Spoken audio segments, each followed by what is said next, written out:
നമസ്കാരം. ഝാർഖണ്ഡിലെ first family ഈ കുടുംബം അറിയപ്പെടുന്നത് അങ്ങനെയാണ്. ഏത് പാർട്ടി ഭരിച്ചാലും ഇവിടെ കാര്യങ്ങൾ തീരുമാനിക്കുന്നത് ഗോത്രവർഗത്തിൽ നിന്ന് ഉയർന്നു വന്ന ഈ കുടുംബമാണ്. ഈ നാട്ടിലെ കൽക്കരിപ്പാടങ്ങൾ അവർ കോടികൾ പറ്റി തീരെഴുതി കൊടുക്കും. ഈ നാട്ടിൽ എന്ത് വ്യവസായം തുടങ്ങണമെങ്കിലും ഈ കുടുംബത്തെ കാണേണ്ട പോലെ കാണണം. സ്നേഹിച്ചാൽ ചങ്ക് പറിച്ചു നൽകും, ഇടഞ്ഞാൽ ചങ്കിടിച്ച് ചെമ്പരത്തി പൂവാക്കും. കൊള്ളയ്ക്കും കൊലയ്ക്കും കൊള്ളിവെപ്പിനും തട്ടിപ്പിനും വെട്ടിപ്പിനും ഒന്നും യാതൊരു മടിയുമില്ല. എതിർക്കുന്നവരുടെ തലയെറിഞ്ഞുകൊണ്ട് തന്നെയാണ് അവർ വളർന്നു വന്നത്. ഇപ്പോൾ ED കസ്റ്റഡിയിലെടുത്തതിനെ തുടർന്ന് രാജിവെക്കേണ്ടി വന്ന ഝാർഖണ്ഡ് മുഖ്യമന്ത്രി ഹേമന്ത് സോറന്റെ കുടുംബം ശരിക്കും ഒരു മാഫിയ സിൻഡിക്കേറ്റ് തന്നെയാണെന്നാണ് വിമർശകർ പറയുന്നത്.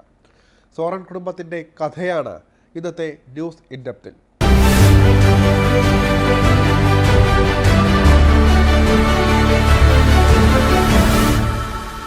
ഇറ്റലിയിലെ സിസിലിയൻ മാഫിയയെ ഒക്കെ ഓർമ്മിപ്പിക്കുന്ന ആ കുടുംബ ബിസിനസ്സിൻ്റെ തലതൊട്ടപ്പൻ, മുൻ മുഖ്യമന്ത്രിയും കേന്ദ്രമന്ത്രിയുമൊക്കെയായി വിലസിയ 80-കാരനായ വെറ്ററൻ നേതാവ് ഷിബു സോറനാണ് സ്ഥാനമൊഴിഞ്ഞ മുഖ്യമന്ത്രി ഹേമന്ത് സോറൻ്റെ പിതാവ്. ഷിബു സോറനും മക്കളും പറയുന്നതാണ് ഈ നാട്ടിലെ നീതിയും നിയമവും. പക്ഷേ 6-ാം തമ്പുരാനിൽ മോഹൻലാലിൻ്റെ ജഗന്നാഥൻ കുളപ്പുള്ളി അപ്പനോട് പറയുന്ന ഒരു ഡയലോഗില്ലേ, തൻ്റെ തക്കിട തരികിട നമ്പറൊക്കെ ചിലവാകും ഈ പാവങ്ങളോട്, ഇത് വേറെ ഇനമാണെന്ന്. അതുപോലെ ലോക്കൽ പോലീസിനെ വിരട്ടുന്നത് പോലുള്ള സോറന്മാരുടെ കളിയൊന്നും എൻഫോഴ്സ്മെൻറ്റ് ഡയറക്ടറേറ്റിന് മുന്നിൽ ചിലവായില്ല. ഇന്ത്യ മഹാരാജ്യത്തിൻ്റെ ചരിത്രത്തിൽ ആദ്യമായിട്ടായിരിക്കണം അറസ്റ്റ് ഭയന്ന് ഒരു മുഖ്യമന്ത്രി ഒളിവിൽ പോകുന്നത്. ED കസ്റ്റഡിയിലെടുത്തതോടെ ഹേമന്ത് സോറൻ രാജിവെച്ചു. പകരം ചമ്പൈ സോറൻ എന്ന ഷിബു സോറൻ കുടുംബത്തിൽ നിന്നല്ലാത്ത ഒരാളെ മുഖ്യമന്ത്രി സ്ഥാനത്തേക്ക് തിരഞ്ഞെടുത്തിരിക്കുകയാണ്. ചരിത്രത്തിൻ്റെ തനിയാവർത്തനമാണ് പുതിയ സംഭവ വികാസങ്ങൾ. മൻമോഹൻ സിംഗ് പ്രധാനമന്ത്രിയായിരുന്ന കാലത്ത് അന്നത്തെ മന്ത്രിസഭയിൽ കൽക്കരി മന്ത്രിയായിരുന്ന ഷിബു സോറൻ പഴയ ഒരു കൊലക്കേസിൽ അറസ്റ്റ് ഭയന്ന് മുങ്ങിയിരുന്നു. പക്ഷേ ആ കേസൊക്കെ തേങ്ങി മാങ്ങിപ്പോയി. എന്നാൽ അന്ന് സോറന്മാരുടെ പാർട്ടിയായ ഝാർഖണ്ഡ് മുക്തി മോർച്ചയ്ക്ക് UPA സർക്കാരിൻ്റെ വലിയ പിന്തുണയുണ്ടായിരുന്നു. പക്ഷേ ഇപ്പോൾ രാജ്യം ഭരിക്കുന്നത് മോദി സർക്കാരാണെന്ന കാര്യം അവർ മറന്നുപോയി. ഝാർഖണ്ഡ് ഭരിക്കുന്ന JMM RJD കോൺഗ്രസ് സഖ്യ സർക്കാരിനെ താഴെയിറക്കാനും സോറൻ കുടുംബത്തെ BJPയിലേക്ക് അടുപ്പിക്കാനുമാണ് EDയെ വിട്ട് ഭീഷണിപ്പെടുത്തുന്നത് എന്ന് ഒരു ഭാഗത്ത് ആരോപണമുണ്ട്. പക്ഷേ വസ്തുതകൾ പരിശോധിച്ചാൽ ഖനി അഴിമതി, ഭൂമി തട്ടിപ്പ്, കള്ളപ്പണം വെളുപ്പിക്കൽ തുടങ്ങി ഒറ്റയടിക്ക് 4000-5000 കോടിയൊക്കെ തട്ടിയ പകൽ കൊള്ളയാണ് ഹേമന്ത് സോറൻ്റെ നേതൃത്വത്തിൽ ഇവിടെ നടന്നത് എന്ന് വ്യക്തമാകും. സോറൻ കുടുംബം ഒരു കൊള്ളസംഘം പോലെയാണ് പ്രവർത്തിക്കുന്നത് എന്നാണ് BJP ആരോപിക്കുന്നത്. ബീഹാറിൽ നിന്ന് വിഭജിച്ച പ്രത്യേക ഝാർഖണ്ഡ് സംസ്ഥാനം ഉണ്ടാക്കാൻ വേണ്ടി പോരാടാൻ സ്ഥാപിതമായ പാർട്ടിയാണ് ഝാർഖണ്ഡ് മുക്തി മോർച്ച എന്ന JMM. പിന്നീട് അത് ഷിബു സോറൻ്റെ കൈകളിൽ എത്തുകയായിരുന്നു. ആദിവാസി വിഭാഗങ്ങൾ ഭൂരിപക്ഷമുള്ള ഇന്ത്യയിലെ ഏക സംസ്ഥാനത്തെ രാഷ്ട്രീയം രൂപീകരണ കാലം മുതൽ ഒരു കുടുംബത്തിന് ചുറ്റും കറങ്ങുകയാണ്. അതാണ് സത്യത്തിൽ ഝാർഖണ്ഡിൻ്റെ ശാപമെന്നും നിരീക്ഷിക്കുന്നവരുണ്ട്. കാരണം ആദിവാസികളുടെ വോട്ട് വാങ്ങി ജയിക്കുന്നവർ പിന്നെ പുതിയ മുതലാളിമാരന്മാരായി ആദിവാസികളെ തന്നെ ചൂഷണം ചെയ്യുന്നു.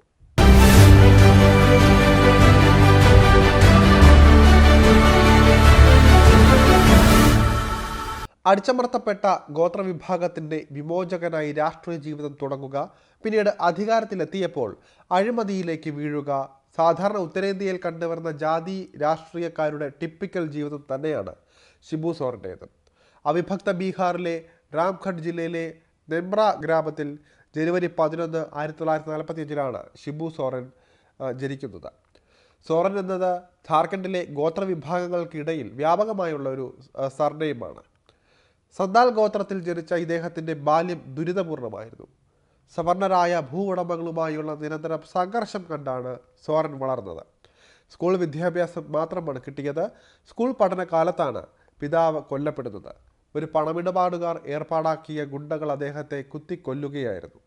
ഈ രീതിയിൽ നിരന്തരം വയലൻസിലൂടെ കടന്നുപോയത് കൊണ്ടാകണം പല്ലിന് പല്ല്, കണ്ണിന് കണ്ണ് എന്ന ശൈലിയിൽ തിരിച്ചടിക്കുന്ന സ്വഭാവം ഷിബു സോറന് വന്നു ചേർന്നത്. അതുകൊണ്ട് തന്നെ സന്താൽ ഗോത്ര വിഭാഗക്കാർക്കിടയിൽ ആ യുവാവ് ഹീറോ ആകാൻ അധികം സമയം വേണ്ടി വന്നില്ല. സന്താൽ നവ്യുഗ് സംഘം എന്ന പ്രതിരോധ സംഘടനയുണ്ടാക്കുമ്പോൾ ഷിബു സോറന് പ്രായം വെറും 18 മാത്രമാണ്. 1972 ബംഗാളി മാർക്സിസ്റ്റ് ട്രേഡ് യൂണിയൻ നേതാവ് AK റോയ്, കുർബി മഹതോ നേതാവ് ബിനോദ് ബിഹാരി മഹതോ, ഷിബു സോറൻ എന്നിവർ ചേർന്നാണ് ജാർഖണ്ഡ് മുക്തി മോർച്ച എന്ന പാർട്ടി രൂപീകരിച്ചത്. സോറൻ JMM ജനറൽ സെക്രട്ടറിയായി ബീഹാർ സംസ്ഥാനത്തിൻ്റെ കിഴക്കും തെക്കും ഭാഗങ്ങളിൽ നിന്ന് ഒരു പ്രത്യേക ജാർഖണ്ഡ് സംസ്ഥാനം രൂപീകരിക്കുക എന്നതാണ് അതിൻ്റെ പ്രധാന ലക്ഷ്യം. ആ സ്വപ്നം 2000-ൽ സാക്ഷാത്കരിച്ചു. വ്യവസായ ഖനി തൊഴിലാളികളുടെയും പ്രദേശത്തെ ന്യൂനപക്ഷ ജനവിഭാഗങ്ങളുടെയും ആദിവാസികളെയും കൂടി സോറൻ JMMൻ്റെ അടിത്തറ വിപുലീകരിച്ചു. 1987-ൽ JMM പ്രസിഡന്റായി. അന്യാധീനപ്പെട്ട ആദിവാസി ഭൂമി തിരിച്ചുപിടിക്കാൻ JMM പ്രക്ഷോഭങ്ങൾ സംഘടിപ്പിച്ചു. നിലങ്ങളിൽ ബലമായി വിളവെടുപ്പ് തുടങ്ങി. ഷിബു സോറൻ ഭൂവുടമകൾക്കും പണമിടപാടുകാർക്കും എതിരെ ശക്തമായ നിലപാടെടുത്തു. നാട്ടുകാരുടെ പ്രശ്നം പരിഹരിക്കുന്ന കോടതിയായി. ശരിക്കും ഒരു ഗോഡ് ഫാദർ മോഡലിലായിരുന്നു അദ്ദേഹത്തിൻ്റെ വളർച്ച. 1975 ജനുവരി 23-ന് മണ്ണിൻ്റെ മക്കൾ വാദം ഉന്നയിച്ച് ഗോത്രവർഗ്ഗക്കാരല്ലാത്തവരെ ആ നാട്ടിൽ നിന്ന് പുറത്താക്കാനായി സോറൻ ഒരു ക്യാമ്പയിൻ തുടങ്ങി. അത് വലിയ സംഘർഷത്തിലാണ് കലാശിച്ചത്. 11 പേരെങ്കിലും കൊല്ലപ്പെട്ടു. പക്ഷേ ആ രക്തത്തിൽ നിന്നാണ് സോറൻ എന്ന നേതാവിൻ്റെ വളർച്ചയുടെ തുടക്കം.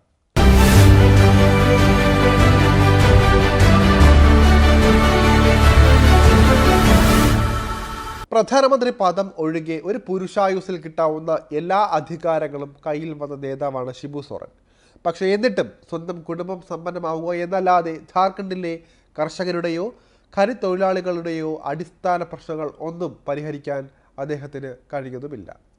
1977-ലാണ് ഷിബു സോറൻ ആദ്യമായി ലോക്സഭയിലേക്ക് മത്സരിക്കുന്നത്. ജനതാ തരംഗം ആഞ്ഞടിച്ച ആ തെരഞ്ഞെടുപ്പിൽ പരാജയമായിരുന്നു ഫലം. 1980-ൽ ദുംകയിൽ നിന്നാണ് ലോക്സഭയിലേക്ക് ജയിച്ചത്. തുടർന്ന് 1989, 91, 96 വർഷങ്ങളിലും അദ്ദേഹം ലോക്സഭയിലേക്ക് തിരഞ്ഞെടുക്കപ്പെട്ടു. 2000-ൽ സോറന് ചിരകാല അഭിലാഷമായി ബീഹാറിൽ നിന്ന് വേർപെട്ട ജാർഖണ്ഡ് സംസ്ഥാനം രൂപം കൊണ്ടു. പക്ഷേ എന്നിട്ടും തെരഞ്ഞെടുപ്പിൽ JMMന് കാര്യമായ നേട്ടമൊന്നും ഉണ്ടാക്കാനായില്ല. തുടർന്നാണ് സോറൻ കോൺഗ്രസുമായി സഖ്യമുണ്ടാക്കിയത്. 2004-ലെ വിജയത്തിന് ശേഷം സോറൻ UPA മന്ത്രിസഭയിൽ കൽക്കരി ഖനി മന്ത്രിയായി. 2005-ലെ ജാർഖണ്ഡിലെ ആദ്യ സംസ്ഥാന നിയമസഭാ തെരഞ്ഞെടുപ്പിലും കോൺഗ്രസുമായി സഖ്യമുണ്ടായി. രാഷ്ട്രീയ ജനതാദളുമായി ചേർന്ന ആ സഖ്യത്തിന് സംസ്ഥാനത്ത് ഒരു കൂട്ടുകക്ഷി സർക്കാർ രൂപീകരിക്കാൻ കഴിഞ്ഞു. എന്നാൽ സോറൻ്റെ മുഖ്യമന്ത്രി സ്ഥാനം 2 ആഴ്ചയേ ഉണ്ടായിരുന്നുള്ളൂ. വിശ്വാസ വോട്ടിൽ മന്ത്രിസഭ നിലംപതിച്ചു. 2006 ജനുവരിയിൽ സോറൻ UPA മന്ത്രിസഭയിൽ തിരിച്ചെത്തി. എന്നാൽ തൻ്റെ മുൻ പ്രൈവറ്റ് സെക്രട്ടറി ഉൾപ്പെട്ട കൊലപാതക കേസിൽ 2006 നവംബറിൽ കുറ്റക്കാരനാണെന്ന് വിധിച്ചതിന് ശേഷം സോറൻ വീണ്ടും രാജിവെക്കാൻ നിർബന്ധിതനായി. 2007 ഓഗസ്റ്റിൽ ഡൽഹി ഹൈക്കോടതി സോറൻ്റെ കൊലപാതക കുറ്റം തള്ളിക്കളഞ്ഞു. 1 വർഷത്തിന് ശേഷം അദ്ദേഹം വീണ്ടും ജാർഖണ്ഡ് മുഖ്യമന്ത്രിയായി. 2009 ഡിസംബറിൽ JMM BJP സഖ്യ സർക്കാർ രൂപീകരിച്ചതിന് ശേഷം സോറൻ 3ാം തവണയും സംസ്ഥാനത്തിൻ്റെ മുഖ്യമന്ത്രിയായി അധികാരമേറ്റു. പുറമെ സവർണത, ഹൈന്ദവ ഫാസിസം എന്നൊക്കെ പറയുന്നുണ്ടെങ്കിലും BJPയുമായി ചേരാൻ സോറന് യാതൊരു മടിയും ഇല്ലായിരുന്നു. എന്നാൽ BJP പിന്തുണ പിൻവലിക്കുകയും സർക്കാർ വീഴുകയും ചെയ്തതിനെ തുടർന്ന് 6 മാസത്തിന് ശേഷം അദ്ദേഹത്തിന് വീണ്ടും സ്ഥാനമൊഴിയേണ്ടി വന്നു.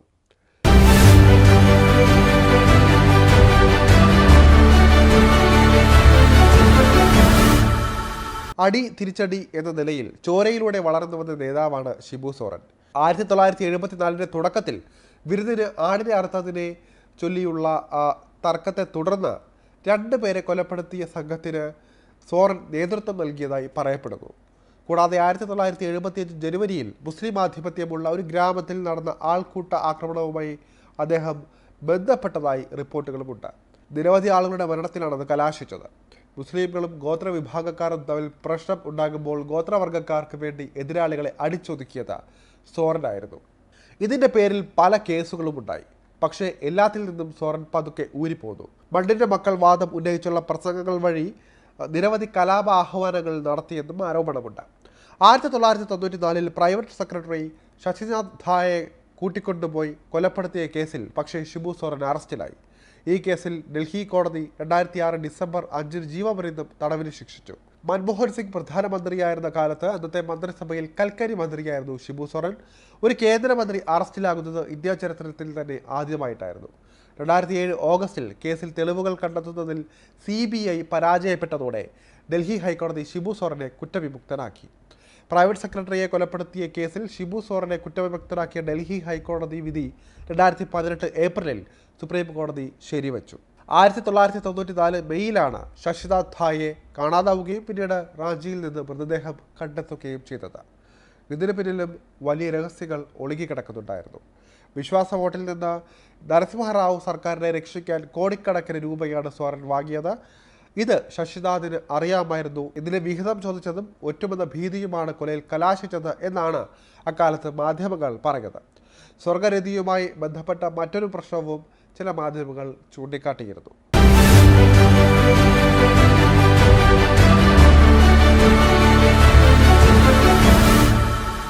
നമ്മുടെ നാട്ടിലെ പോലെ ചെറിയ അഴിമതിയൊന്നുമല്ല. 4000-5000 കോടികളുടെ അഴിമതിയൊക്കെയാണ് ഇവിടെ സാധാരണ നടക്കാറ്. മുൻ മുഖ്യമന്ത്രി മധുഗോഡ അറസ്റ്റിലായത് 4000 കോടിയുടെ ഖനന അഴിമതിക്കാണ്. ആ പാത തന്നെയാണ് ഷിബു സോറനും പിന്തുടർന്നത്. രൂബി കിസ്കുവാണ് ഷിബു സോറൻ്റെ ഭാര്യ.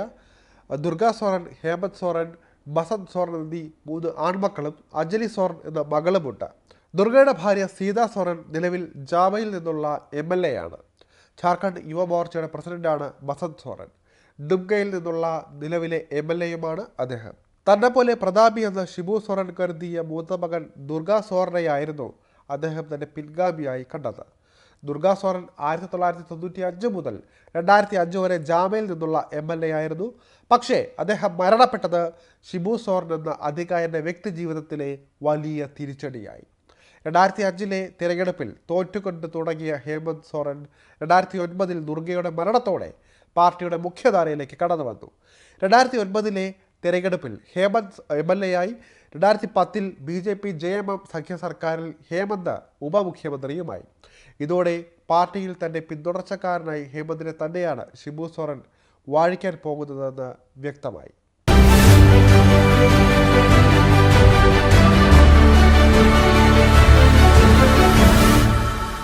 ഇപ്പോൾ ED പിടിച്ചതോടെ ഹേമന്ത് സോറൻ രാജിവെച്ചാൽ ഭാര്യ കൽപ്പന സോറൻ പകരം മുഖ്യമന്ത്രിയാകുമെന്നായിരുന്നു ജാർഖണ്ഡിൽ നിന്ന് അവസാന നിമിഷം വരെ പുറത്തു വന്ന റിപ്പോർട്ടുകൾ. പക്ഷേ ഏവരെയും അമ്പരിപ്പിച്ചുകൊണ്ട് ആ പ്രഖ്യാപനം നടന്നു. ഷിബു സോറൻ കുടുംബത്തിന് പുറത്തുള്ള ഒരാൾ മുഖ്യമന്ത്രിയായി നിർദ്ദേശിക്കപ്പെട്ടു. അതാണ് ചമ്പൈ സോറൻ. ഹേമന്തിൻ്റെ സഹോദരൻ ബസന്ത് സോറനും അന്തരിച്ച മൂത്ത സഹോദരൻ ദുർഗ സോറൻ്റെ ഭാര്യ സീതാ സോറനും തമ്മിൽ വലിയ തർക്കമാണ് അധികാരത്തിനായി നടന്നത്. ഹേമന്തിന് പകരം ബസന്ത് മുഖ്യമന്ത്രി പദത്തിൽ എത്തണമെന്നായിരുന്നു ഷിബു സോറനും ആഗ്രഹം. എന്നാൽ കലഹിച്ചു നിൽക്കുന്ന സോറൻ കുടുംബത്തെ പിരിച്ച JMM പിളർത്തി പുതിയ സർക്കാർ രൂപീകരിക്കാൻ BJP ശ്രമിച്ചേക്കും എന്ന വാർത്തകൾ അദ്ദേഹത്തെ പിറകോട്ടടുപ്പിച്ചു. സീതാ സോറനെ കൂടെ കൂട്ടാനാകും BJPയുടെ നീക്കങ്ങൾ എന്നാണ് രാഷ്ട്രീയ നിരീക്ഷകർ വിലയിരുത്തുന്നത്. കൽപ്പന സോറനെ മുഖ്യമന്ത്രിയാക്കാനുള്ള നീക്കത്തെ സീതാ സോറന്റെ നേതൃത്വത്തിലുള്ള വിഭാഗം പരസ്യമായി എതിർത്തിരുന്നു. സീതയുമായി അഭിപ്രായ വ്യത്യാസങ്ങൾ നിലനിൽക്കുന്നുണ്ടെങ്കിലും കൽപ്പനയുടെ മുഖ്യമന്ത്രി സ്ഥാനത്തേക്കുള്ള വരവ് തടുക്കാൻ ബസന്ത് സോറനും സീതയ്ക്കൊപ്പം നിന്നു. MLA പോലുമല്ലാത്ത കൽപ്പനയെ മുഖ്യമന്ത്രിയാക്കാൻ ശ്രമിക്കുന്നത് വലിയ തിരിച്ചടിയാകുമെന്ന നിലപാടിൽ ഇവർ ഉറച്ചു നിന്നതോടെ ബസന്തിൻ്റെ പേര് ഷിബു സോറൻ മുന്നോട്ട് വച്ചു. എന്നാൽ ഇത് അംഗീകരിക്കാൻ ഹേമന്ത് സോറന്റെ നേതൃത്വത്തിലുള്ള പക്ഷം തയ്യാറായില്ല. തുടർന്നാണ് ഇരുപക്ഷത്തിനും ഒരുപോലെ പ്രിയങ്കരനായ ചമ്പൈ സോറനെ മുഖ്യമന്ത്രിയാക്കാൻ പാർട്ടി തീരുമാനിച്ചത്.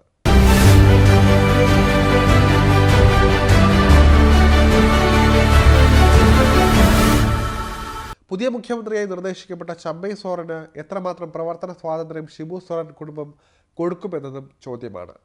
അർജുൻ മുണ്ട, രഘുബീർ ദാസ്, മധു കോട തുടങ്ങിയ രാഷ്ട്രീയ അധികായന്മാരെ സൃഷ്ടിച്ച ധാതുസമ്പന്നമായ കോൽഹാൻ ഡിവിഷനിൽ നിന്നാണ് ചമ്പൈ സോറന്റെ വരവ്. 68 വയസ്സുകാരനായ ചമ്പൈ സെറായ്കല മണ്ഡലത്തിൽ നിന്ന് 6ാം തവണയാണ് നിയമസഭയിലേക്ക് എത്തുന്നത്. അവിഭക്ത ബീഹാർ നിയമസഭയിൽ 1991 സ്വതന്ത്ര സ്ഥാനാർത്ഥിയായി മത്സരിച്ച് ജയിച്ചാണ് ചമ്പയുടെ തുടക്കം. 2000 ബീഹാർ വിഭജിച്ച് ജാർഖണ്ഡ് രൂപീകരിച്ച തെരഞ്ഞെടുപ്പിൽ മാത്രമാണ് ചമ്പൈ തോൽവി അറിഞ്ഞത്. 80കളിൽ ഷിബു സോറനൊപ്പം ജാർഖണ്ഡ് സംസ്ഥാന രൂപീകരണത്തിനായുള്ള പോരാട്ടത്തിൽ അണിനിരന്നുകൊണ്ടായിരുന്നു ചമ്പയുടെ രാഷ്ട്രീയത്തിലേക്കുള്ള കടന്നുവരവ്. നിരന്തരമായ സമരങ്ങളും തീപ്പൊരി പ്രസംഗങ്ങളും ചമ്പൈ സോറന് കോൽഹാൻ കടുവ എന്ന വിളിപ്പേര് കൂടി ചാർത്തിക്കൊടുത്തു. 10ാം ക്ലാസ് വിദ്യാഭ്യാസം മാത്രമുള്ള ചമ്പൈ കർഷക കുടുംബത്തിൽ നിന്നാണ് ജാർഖണ്ഡിലെ മുഖ്യധാരയിലേക്ക് എത്തിയത്.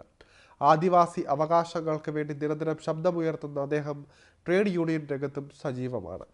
പക്ഷേ വെറുമൊരു ഡമ്മി മുഖ്യമന്ത്രിയായിരിക്കുമോ അതോ ചമ്പൈ സ്വതന്ത്രമായി പ്രവർത്തിക്കുമോ എന്നാണ് ഏവരും ഉറ്റുനോക്കുന്നത്.